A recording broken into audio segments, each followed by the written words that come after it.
So today I'm going to be doing another Lost episode review, and I'm going to be talking about Season 1, Episode 11, which is titled All the Best Cowboys Have Daddy Issues.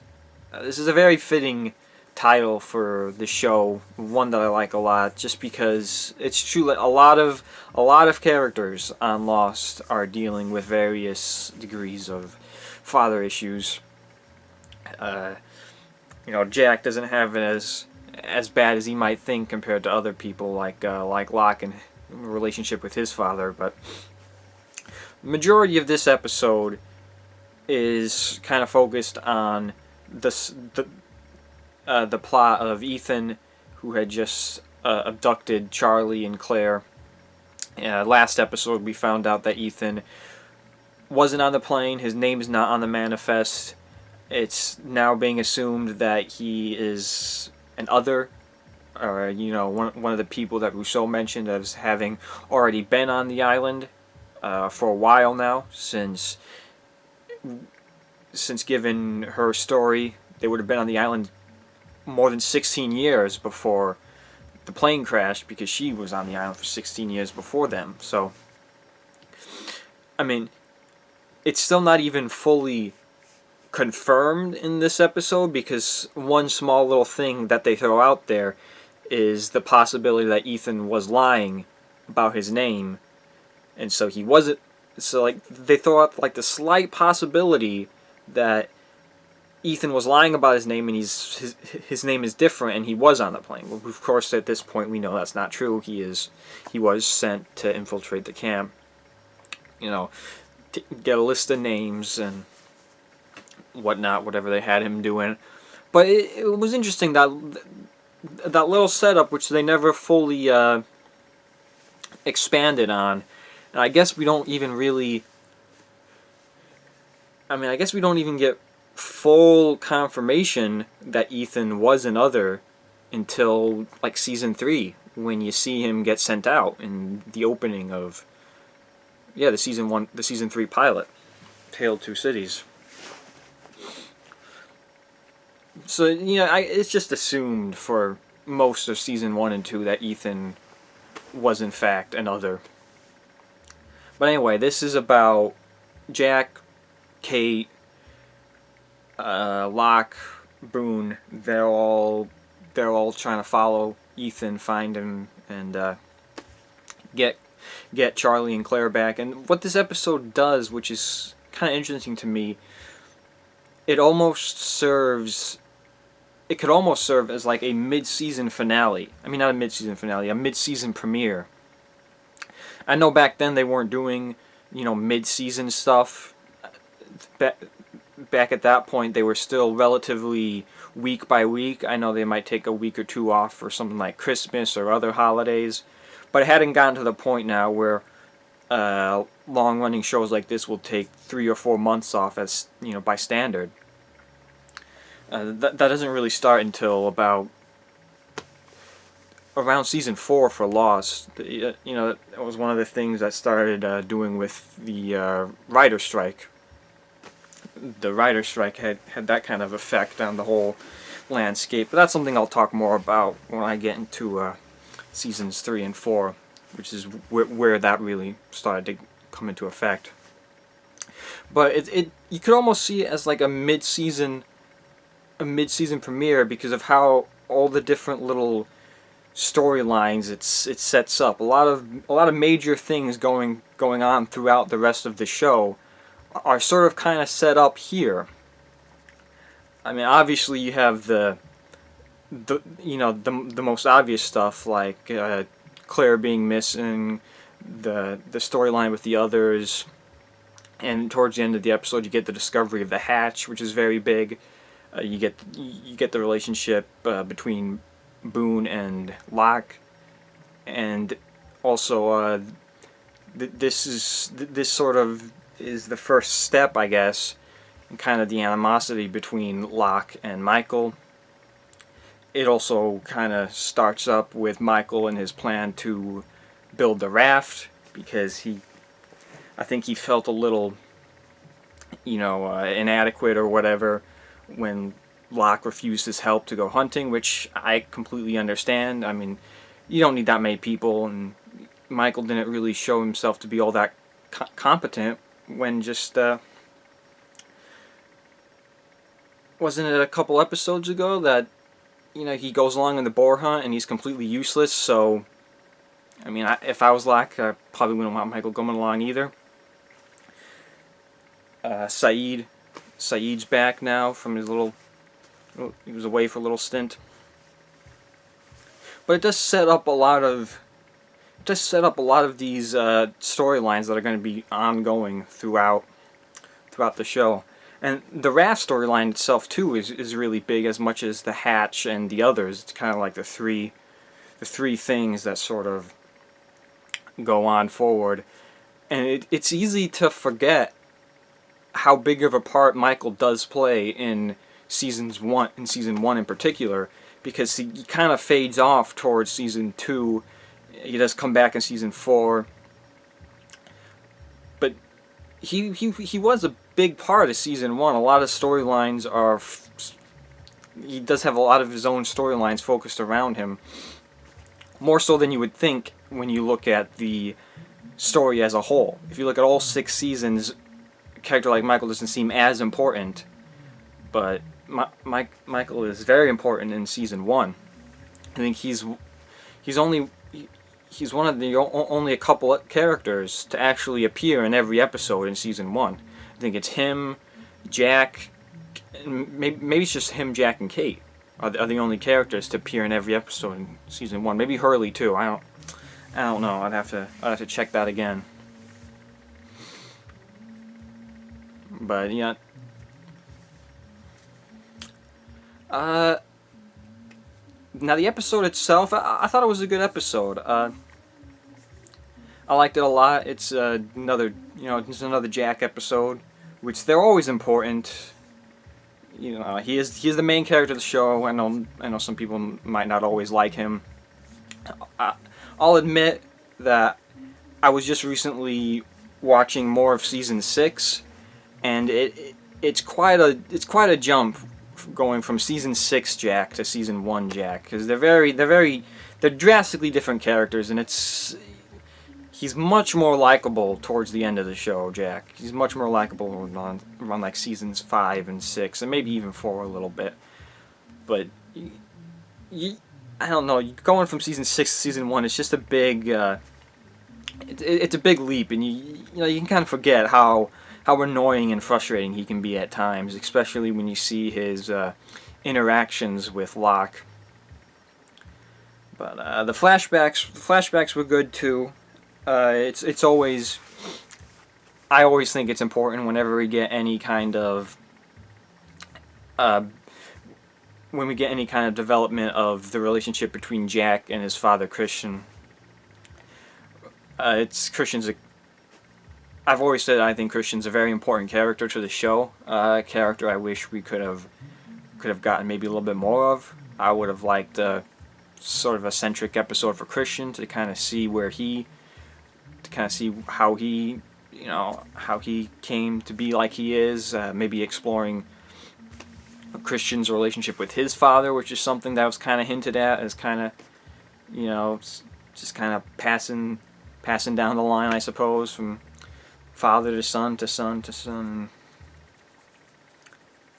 But yeah, the flashbacks was, of course, it was kind of setting up or explaining like the deterioration of their relationship, I suppose, and what will eventually lead Christian to go to Australia, which is why Jack will end up following him to Australia.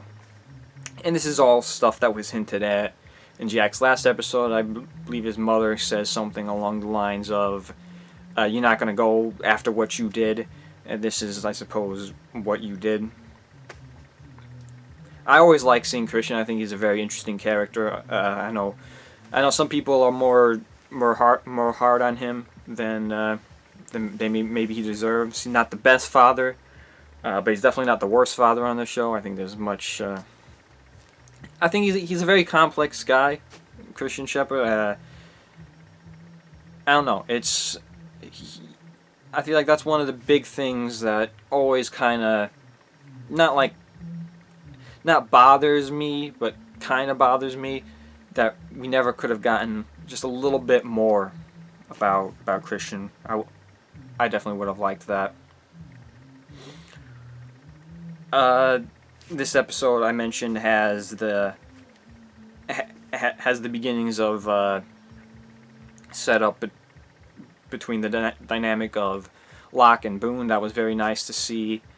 They had the reference to red shirts from Star Trek. I know a lot of the people behind Lost are Star Trek or Star Wars fans. I think some of the people went on to make Star Trek. I know J.J. Abrams, who isn't involved in this point, but he did direct the 2009 and 2009 Star Trek, and I think Lindelof or maybe Carlton Cuse, one of them wrote some Star Trek stuff. I don't know, but they have a little Star Trek joke in there. But you get Boone and Locke starting to interact, and towards the end of the episode, they find the hatch, which is extremely significant, not just to the season, but to the entirety of the show. It's a focal point of the show for 3 seasons, I suppose. It's a key factor in season 1, season 2, and season 5 when they try and when they go back in time and they try and stop the hatch from being built. So it's a very key factor of most of the show. And some more stuff we get a little bit more backstory with Kate. It's talking about her father, who I don't think we met her father yet. I can't remember. He wasn't in the Tabula Rasa episode. Well, yeah, we'll see him again. Well, we'll see him in Kate's episode, then we'll see him in another Saeed episode. He's a nice character actor I like. And we get the little bit of information that Kate can track. It seems kind of random and out of nowhere. I suppose they needed to give. I guess they needed to give Kate something to do if Locke was busy. If you can't have Locke, track a trail, then we'll have Kate show up and she can do it too, I suppose. Which is fine. There wasn't as much there wasn't really much of a B plot in this episode, because when you have a big episode with a lot of important stuff going on, you really only have time to focus on the one story. The closest they have to a B plot would be the stuff with Michael, Walt, and Hurley, which it's just minor stuff. Michael and his frustrations with Locke, that's starting to show up. He talks about being treated like a second-class citizen or whatever, and you get some more. I guess just Hurley's there just for some comedy stuff. The scene with him playing backgammon with Walt was kind of funny, and I guess it's still sort of setting up Hurley and his backstory, alluding to it here and there, talking about he says they'll pay him the $20,000, and he goes back home, I was something of a warrior myself. It always kind of surprises me how late in the game we get a backstory for Hurley. I mean, Jack already has a second centric episode before Hurley even had one. But, Jack is the main character. I feel like I wonder almost if Hurley kind of gets more and more important over time throughout the seasons. As I guess as Michael becomes less and less important, maybe Hurley becomes more and more important, especially when considering how it all ends with Hurley's new role towards the end of the show. But yeah. But the episode itself, it was a good episode. I liked it. I liked the stuff they did with Ethan. They're really setting Ethan up to just kind of be like the boogeyman of the island. Locke has that line about how everything I know about hunting and tracking, Ethan knows more. So that's a really nice setup. He beats the crap out of Locke.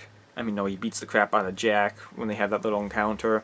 Of course, you have the Charlie fake out death, where he appears dead for quite some time. They even do the life and death music to play over. It's like the ultimate. It's the ultimate psych gotcha in the show, I suppose. But it's the first instance of Charlie, narrowly avoiding death. It happens a lot through the show, especially considering his death at the end of season 1 is such a focal point. Everything's kind of like building towards that. Desmond having his flashes and everything, so it's kind of a setup for that. I like the interaction between Sayid and Sawyer. It's interesting watching Sawyer interact with people, especially early on in the seasons, because you can kind of see the side of Sawyer that's just like having a normal conversation, but then he'll throw in like a racist remark or make fun of somebody or throw in a joke. And it almost seems like the point where Sawyer is acting like a little civilized in this with his conversation and Sayid, until eventually Saeed's like, what do you want? What do you want from me? You're gonna keep asking me questions? Just leave me alone. It kind of reminds me of the conversation that Jack and Locke have in White Rabbit, like the only civilized conversation these two have in the entire show. That was nice to see. I mean, after this we got Hearts and Mine, I believe, Boone and Shannon episode, which I guess is fitting because Boone is kind of stepping up a little bit more into the main story, especially now with having the discovery of the hatch. Tying him in with Locke. Locke's another important character this season. I think that's about all I got. It was a good episode. I liked it. Usually these big episodes are always going to be good. When you start getting into the more filler episodes or the more B subplot episodes, then maybe the quality will go down a little bit. But this is very much a key episode, and this is very much a key episode dealing with important stuff, setting up a lot of important stuff. So it was good. I liked it. And yeah, I think that's about it. Thanks for watching, and see you guys next time.